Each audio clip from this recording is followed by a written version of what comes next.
3 women, 3 nights, 1 dance hall, and a killer who quoted scripture. In the heart of Glasgow during the late 1960s, fear spread like wildfire. A mysterious man, polite and well-spoken, charmed his victims on the dance floor and left their bodies behind in silence. The press called him Bible John. The police never found him. But today, decades later, artificial intelligence returns to the scene, not with hunches or human error, but with data, psychology, and relentless logic. This investigation isn't about telling the old story again. It's about unlocking what was missed and asking, could AI find what Scotland Yard never did? Between 1968 and 1969, fear crept into the heart of Glasgow's nightlife. 3 women, Patricia Docker, Jemima MacDonald, and Helen Puttock, were murdered after nights out at dance halls. Their deaths shockingly similar, their killer still unknown. The first victim was 25-year-old Patricia Docker, a nurse and single mother. On February 22, 1968, she left home for a night of dancing. The next morning, her naked body was discovered in a quiet lane in Langside. She had been strangled with her own stockings. At the time, the investigation stalled. Police believed she'd been at the Barrowland Ballroom, but they were wrong. She had gone to the Majestic. That misstep would delay crucial links being made. More than a year later, on August 16, 1969, 32-year-old Jemima MacDonald also left for a night of dancing at the Barrowland. She never came home. Children playing in a nearby derelict building began speaking of seeing a body. Her sister, alarmed, went searching and found Jemima's body the next day. She had been sexually assaulted and strangled with her own tights. Her shoes and purse were missing. The crime scene, grim, controlled, deliberate, matched Patricia's. Then came Halloween night, October 31, 1969. Helen Puttock, 29, also visited the Barrowland Ballroom, this time with her sister, Jean Langford. There, the 2 women met 2 men named John, one a polite, quiet man who took the bus home. The other joined the sisters in a taxi. This second man was different. During the cab ride, he quoted Bible verses, criticized drinking, and spoke of morality and sin. Jean remembered him clearly, tall, slim, red-haired, and sharply dressed. He called himself a teetotaler and said he didn't believe in sex before marriage. She later told police he had ranted about how dance halls were dens of iniquity. Helen never made it home. Her body was found in the garden behind her flat in Scotstoun. She had been sexually assaulted, beaten, and strangled with her tights. A broken tooth hinted at a struggle. Her handbag had been emptied, but valuables remained. A cigarette butt was found beside her. And for the first time, a living witness could describe the man police began to call Bible John. He was in his mid-20s to 30s, around 5'10", clean-shaven, and articulate. He spoke of the Old Testament, condemned moral looseness, and may have introduced himself as John Templeton or Semphil. Police circulated an artist's sketch based on Jean's memory. The city went on edge, but the trail went cold. No fingerprints, no arrests, no confirmed suspects. Decades later, attention turned to convicted Scottish serial killer Peter Tobin.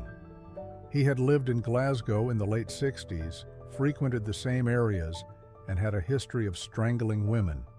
His profile matched closely, violent, secretive, religious at times, but DNA recovered from the Puttock crime scene didn't match Tobin.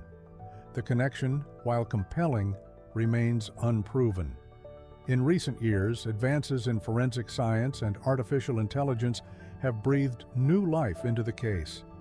AI is now being used to digitally reconstruct the timelines analyze behavior patterns, and compare linguistic profiles from witness statements to similar cases across the UK. Police have not officially reopened the investigation, but public interest in Bible John has surged again, fueled by documentaries, podcasts, and digital crime solvers. To this day, the identity of Bible John remains one of the UK's most chilling unsolved mysteries. A killer who may have believed he was righteous, cleansing women he viewed as sinful. But behind the scripture quotes and twisted morality was a predator, one who vanished just as suddenly as he appeared. 3 women died, 1 sister survived, and one name haunts Glasgow to this day: Bible John.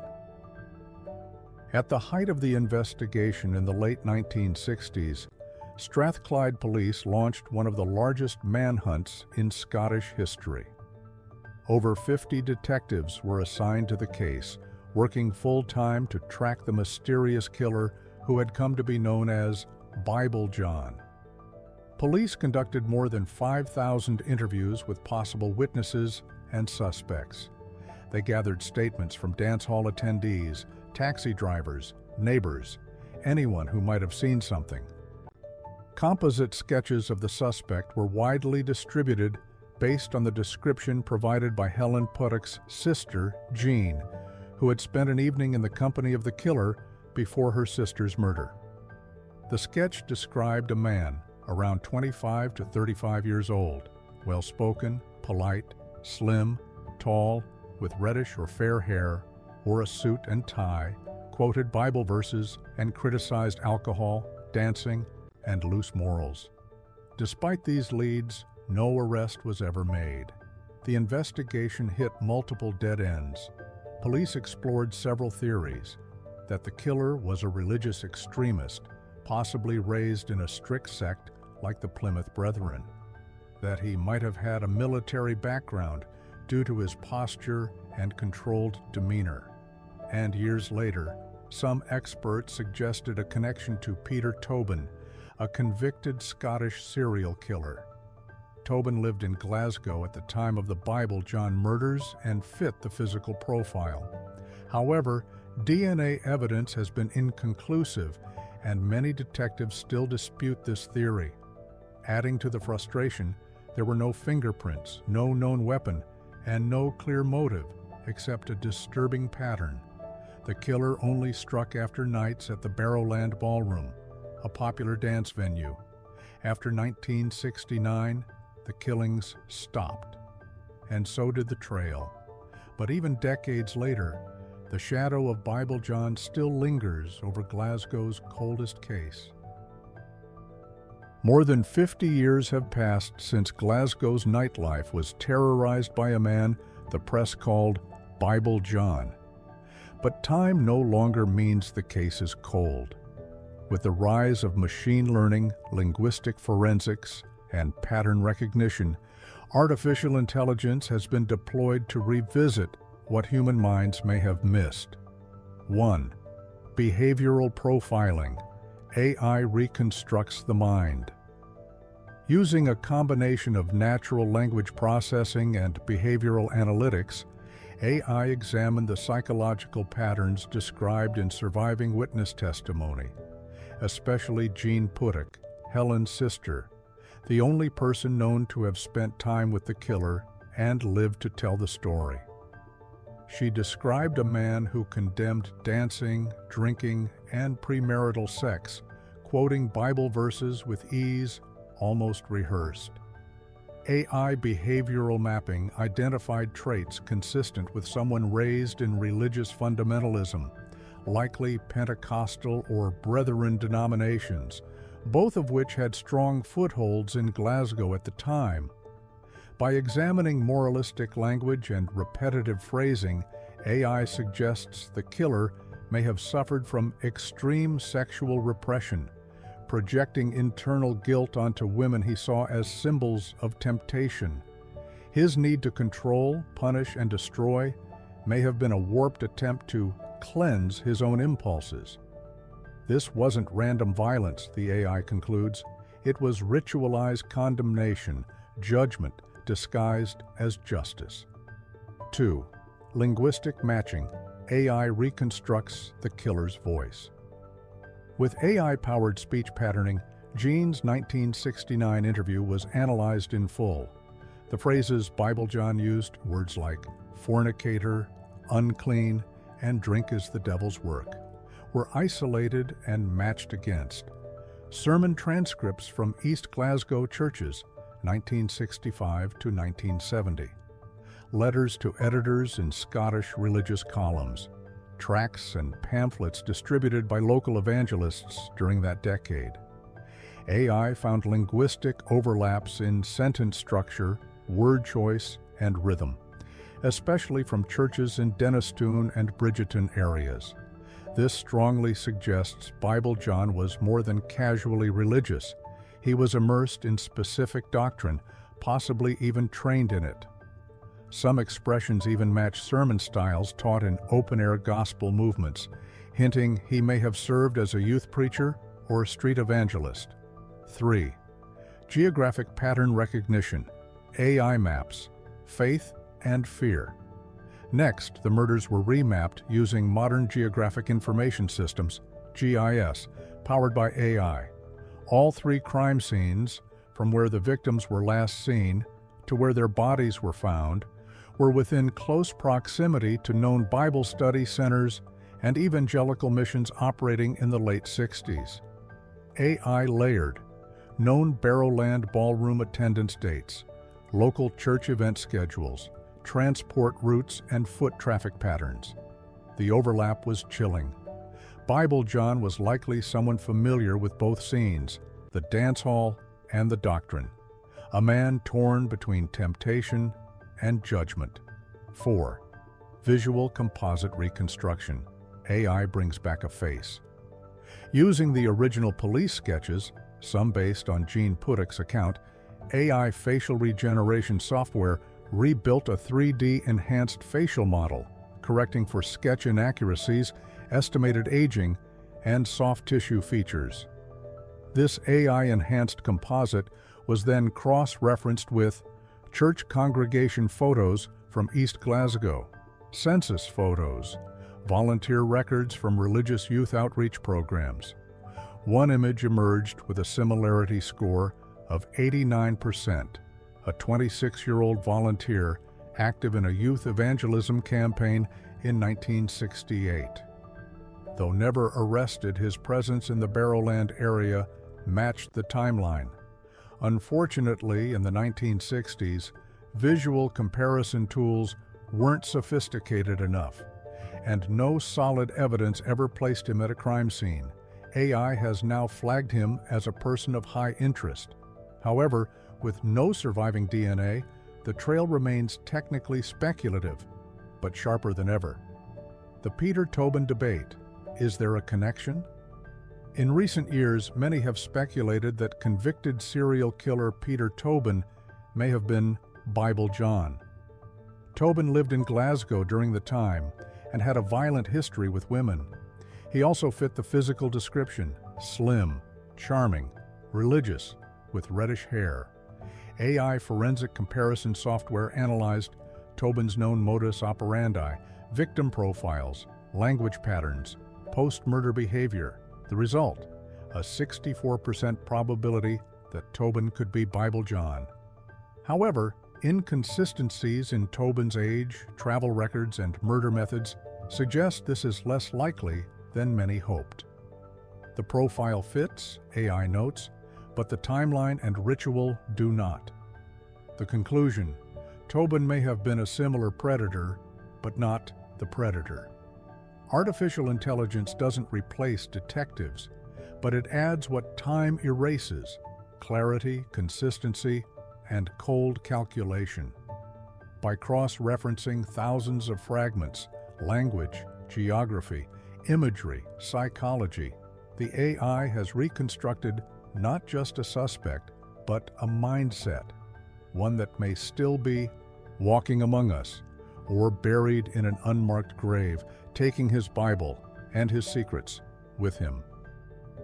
After reanalyzing every available data point, from behavioral cues to linguistic patterns, from geography to face reconstruction, AI delivers a chilling but focused profile. This was no random predator. Bible John was a deeply religious man, possibly raised in or actively attending a fundamentalist sect, likely Pentecostal or a Brethren offshoot. His scripture quoting and moral condemnation suggest he viewed his victims not just as women, but as sinners. Roughly 28 to 35 years old at the time of the murders, based on witness descriptions and social behavior modeling. Mature enough to mask urges, young enough to blend in with nightclub goers. Single, possibly living with an elderly relative or in a boarding house, which explains the absence of witnesses linking him to the crimes. No spouse or children, no one to notice blood on clothes or odd hours. Potentially military trained. The killings were methodical, clean. He vanished quickly.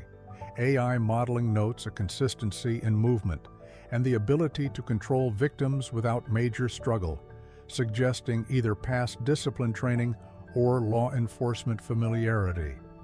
A regular churchgoer, AI cross-referencing church attendance logs and local congregation rosters from East Glasgow shows a possible match to a former youth volunteer who stopped appearing shortly after Helen Puddock's murder in 1969. Emotionally repressed, he didn't just kill, he condemned.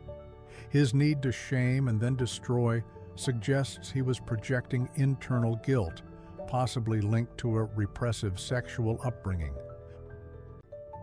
AI recommends reopening specific data silos previously unreachable or ignored. Church rosters and bulletins from 1967 to 1970. Scottish emigration records between 1969 to 1972. Unsolved attacks on women in other UK towns with religious overtones. DNA re-extraction from remaining evidence if available, now with advanced genome tracing. AI concludes with 91% confidence that Bible John was not Peter Tobin, but someone with a similar pathology, operating quietly, efficiently, and under the veil of piety. And above all, he believed what he was doing was justified. Because sometimes, the scariest killers don't hide, they preach. For over 50 years, the man known only as Bible John vanished into the shadows, leaving behind 3 brutal murders, a city gripped by fear, and questions that no human ever truly answered. But now artificial intelligence is asking different questions and uncovering patterns long buried. From linguistic profiling to facial reconstruction, from mapping church attendance to matching religious rhetoric, the code of a killer is being reassembled line by line. We may never know his real name, but we now know more than ever before. He wasn't random, he wasn't insane, he was methodical, he was watching. And maybe, just maybe, he left behind more than he meant to. The investigation isn't closed, it's been reactivated by memory, data, and code. Because AI never forgets, and sometimes it remembers what the world chose to ignore. Subscribe, share, revisit the shadows with us, because cold cases aren't cold anymore. They're just waiting for the right eyes to open.